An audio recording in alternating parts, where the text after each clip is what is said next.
Hey, mate. So, let me ask you a quick question. Have you ever found yourself saying something in English, only to realize it wasn't quite right, but you just couldn't figure out why? Trust me, you're not alone. We all slip up here and there. But don't worry. Today, I'm going to help you with 10 of the most common mistakes we often make in English, and most importantly, I'll show you how to fix them. If you've ever felt unsure about your grammar or pronunciation, stick with me. You're going to sound so much more confident in your English after this. Ready? Let's dive in. Mistake 1. Using I have been to versus I have gone to now. This one trips up a lot of people. You might say, I have been to London, when you actually mean you're not there anymore. Here's the thing. I have been to means you visited at some point in the past and you've returned. I have gone to means you're still there, or you're on your way there. For example, I have been to London, I've visited, and now, I'm back. I have gone to London. I'm still there or I'm on my way. Tip: just ask yourself, am I still there? If yes, use gone. If no, use been. Mistake 2. Confusing lend and borrow. Here's a tricky one. When you ask, can I borrow me a $5? You might be mixing up lend and borrow. Lend means to give something to someone. Borrow means to take something from someone temporarily.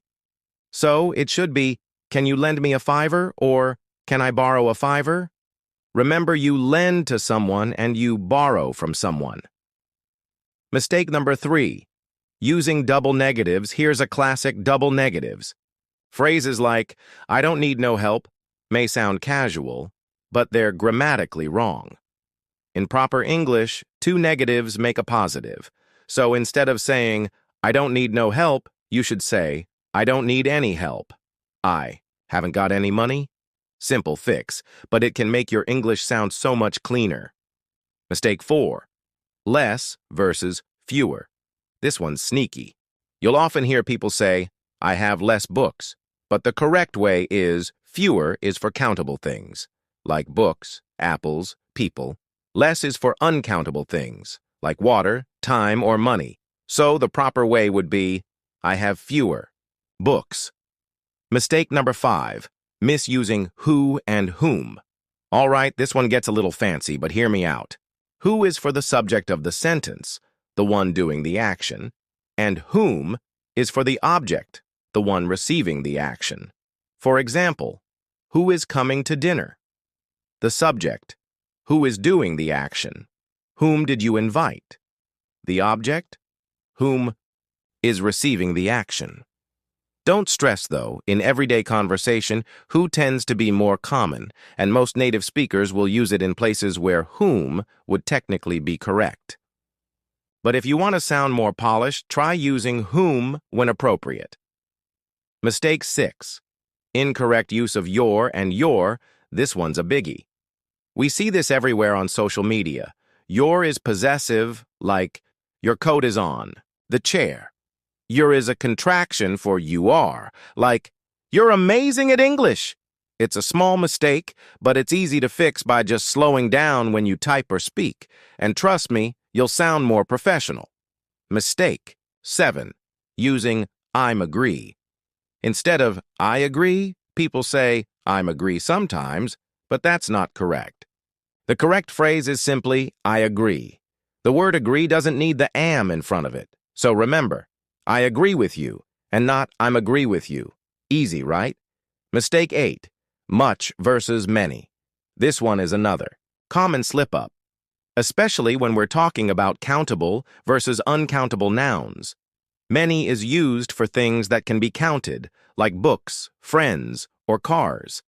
Much is used for things that can't be counted, like water, time, or advice.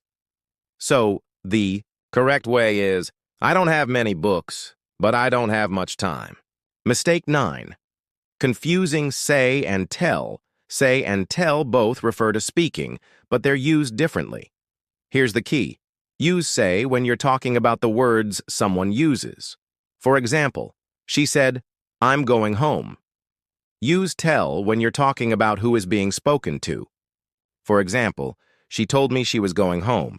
It's a subtle difference, but getting it right will make your English sound much smoother. Mistake 10. Could have versus could have. This one's all over the place, especially in casual speech.